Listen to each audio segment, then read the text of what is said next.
Time now for our 10-minute interview, which is dedicated today to albinism, because today is International Albinism Awareness Day. And I'm very happy to welcome Peter Ash. Hello, Peter.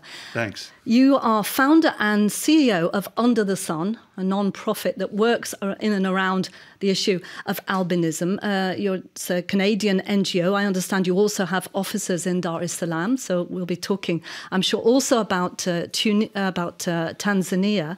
Now, you've been attending a UNESCO conference today. You yourself live with albinism. And I understand it's the second edition of Albinism Awareness Day. And basically, how did it all, kick off in the first place? And what are the objectives? Well, Albinism Awareness Day came about 2 years ago. We had been working as an organization at the UN, lobbying for recognition of us as a people group. I have albinism myself, and in 2008, I became aware of it because of things happening in Tanzania. And in the process of our work over the years, we realized there was very little international awareness. The ignorance about albinism is in Western culture, it's in African culture, it's international. And we thought we need a platform for groups like ourselves to bring this to the attention of the public, both the atrocities and human rights violations being committed against people with albinism in a number of nations, as well as the possibilities and potential that those of us who live with this condition have if given the right and very simple accommodations. And so last year was our first day. It was a big undertaking to get the UN to recognize the day. But we were successful, and around the world today in several countries, a number, probably 14 or 15 in Africa we're aware of, there are substantial celebrations going on and marking this day. That's interesting. We don't think that it can be something to be celebrated. You, as someone who lives with albinism, tell me, what is it like? What are the challenges? The challenges relate to two aspects of our health. First of all, the first thing most people notice when they see someone who has albinism is, oh, they have white hair. And okay, that guy is a quote-unquote albino because he has white hair. But that's only a very surface level observation. Yes, we don't produce melanin, therefore our skin tone is lighter. So if you're of African descent or Asian descent, you're still going to be light-skinned, or if you're Caucasian or European. The second piece most people don't know about, other than the lack of melanin in the skin, is the low vision. So most people with albinism, in fact all people with the condition, have some loss of vision. And the degree of loss varies widely among people with albinism. I, in Canada, for example, can't drive a car. I can do a great many other things. I achieved my master's degree. I've been very successful in business and in running this organization. It has no impact whatsoever on the way your brain functions? No, zero. And it's not a contagious disorder. It's autosomal recessive. So the geneticists tell us that means that both mom and dad have to have the gene. Okay, so it's genetically... It's genetically inherited. So the thing that's so confusing for most parents, though, is that 99% of the time, neither parent has albinism. So they give birth to this child who comes out very, very pale, has vision problems, and they don't know why. And because in North America and Europe it's very rare, 1 in 17,000, many doctors don't know about it. In Africa, though, the rates are much higher. Why is that? Well, there's a doctor in the United States, a leading genetic researcher by the name of Dr. Murray Brilliant.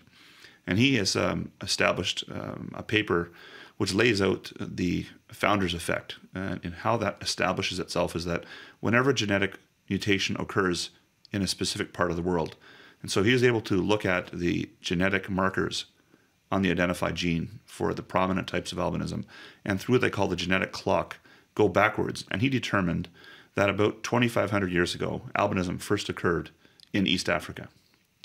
And so wherever a genetic mutation first occurs in a people group, its prevalence is higher, typically in that people group.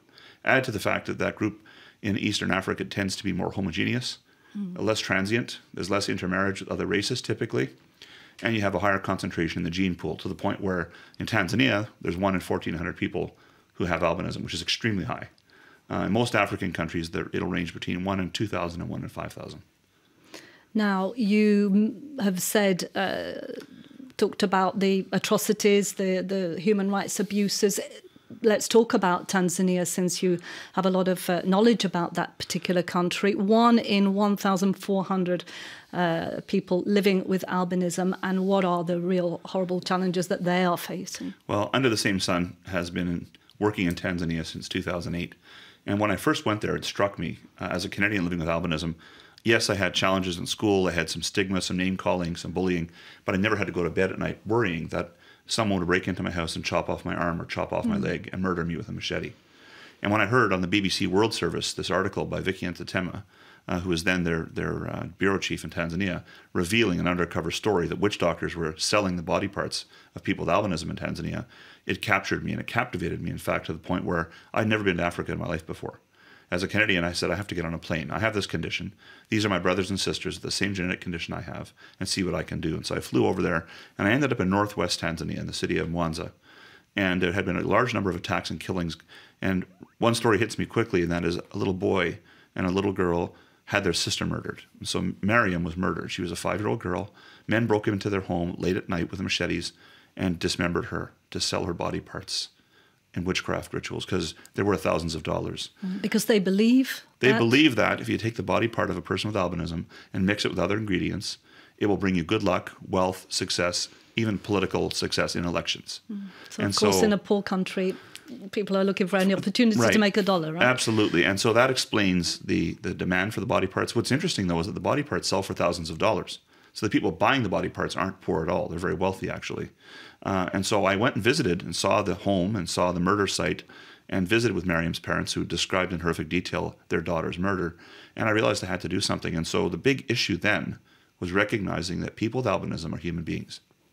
They're not subhuman. They're not cursed. They're not inferior. They're not like a European ghost. They're not a spirit being. These are common beliefs. Yes. In that part of East Africa in general, and a number of African countries. So what is your non-profit Under the Sun doing in Tanzania to help people? UnderTheSameSun.com is a good place for our listeners to go to. It describes all the things we do. The two main things we do, though, is public education through advocacy and public awareness. So we go into the remote villages and we do public awareness campaigns with doctors, nurses, teachers, religious leaders, educate them and get rid of all these wrong myths, all these bogus ideas that exist about albinism that really create the discrimination. So massive public education campaigns. How have you been? How have people reacted to you when you've tried to do that? Are they receptive? Quite positive, actually. We had produced a documentary film and we toured it around for about a year. We've used radio quite a bit because, as you well know, it's very pervasive in most African countries. And so it's a great medium. Oh, it's fantastic. And I'll tell you, we use it more than anything because every home listens to radio. Even people who don't read the newspaper or watch TV, it's been our number one medium in rural areas where most of these killings happen. And so we're pleased to be on the show today for that reason. And so the public awareness campaigns have been incredibly effective. People actually quite rapidly say, gee, I didn't know that. They were taught wrong information. And it doesn't take much to change their mind, especially when someone with albinism is quite intelligent, quite well educated, is sitting right in front of them. How do they say, well, you're a stupid albino, you're a ghost, you're a cursed human being? You humanize the face, right?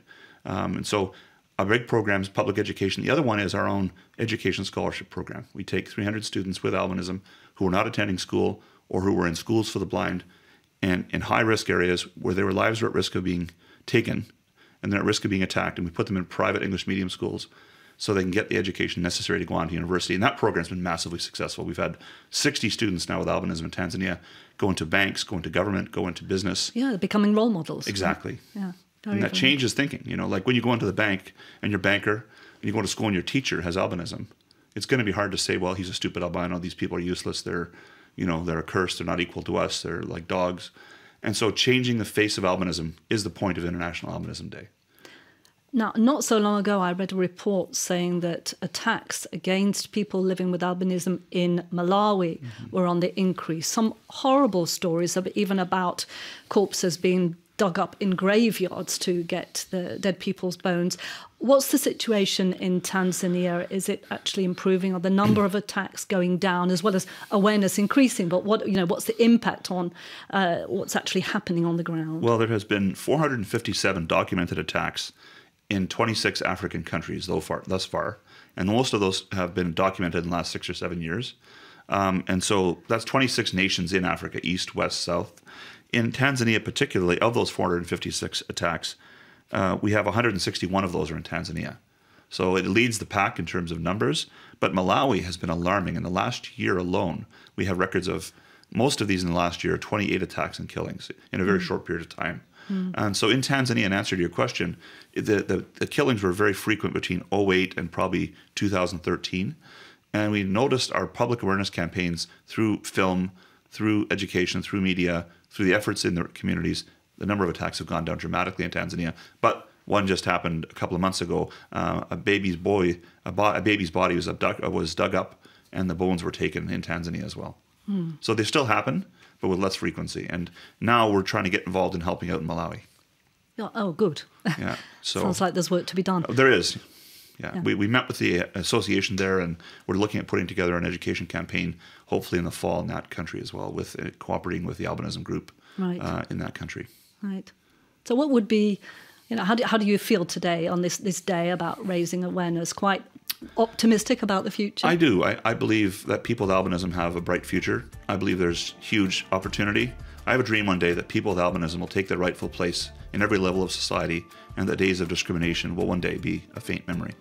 Thank you very much, Peter Ash, founder and CEO of Under the Same Sun.